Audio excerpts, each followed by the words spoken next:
I believe that there's an infinite number of versions of reality that we can experience. And the version of reality that we experience in the here and now is based on whatever our predominant vibration, thoughts, feelings, ideas, and beliefs have been up to this point. In this reality, there's a little bit of a lag time between what our energy is and what we experience. Let's use a common example of if somebody goes through some type of stressful time in their life, oftentimes a few months later, they'll fall out with some type of physical ailment or disorder or illness, which is like a residual effect of that stress. It doesn't happen exactly at the same time. It happens a few months down the road. Manifestation is like that. The reality we're living right now is a direct manifestation of what our predominant vibration was several months ago, right? So in the now, if we can harness the power of our clairvoyance to envision what we soulfully sense our highest and best, most fulfilled version of reality to be, which we can call a timeline, right? These vast, infinite potential variations of reality that we can experience. One term that is used to describe each of those potentials is a timeline. This timeline, this timeline, this timeline. Based on where I'm at now, whatever it is I'm intending, embodying, projecting vibrationally is going to determine the timeline that I pop into.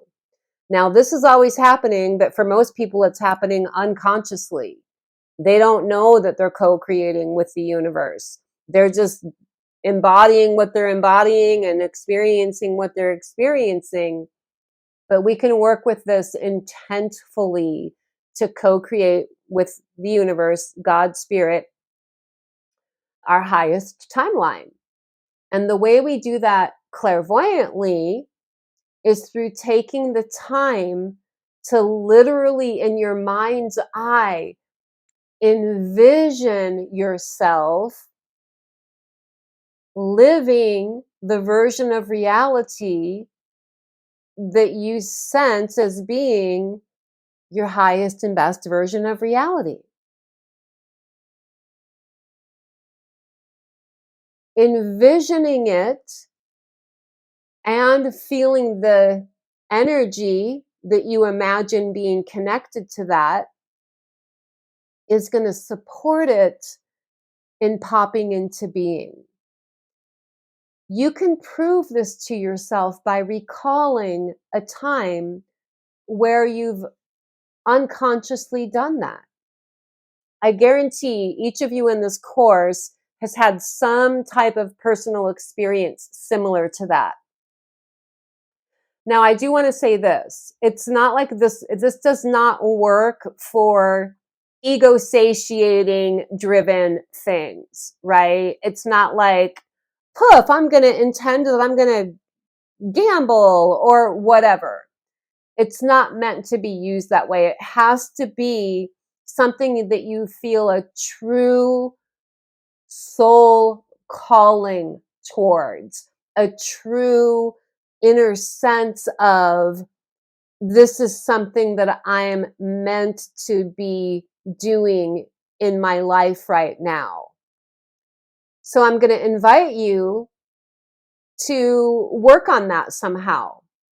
Think of something that is a calling of yours that you haven't completely experienced, embodied, created, or manifested yet.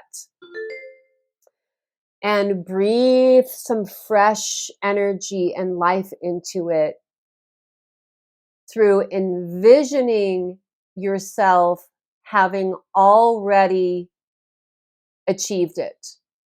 See it finished. See it done. Feel the fulfillment that you have in having it done, or having fully embodied or experienced it or created it, and see what the results are.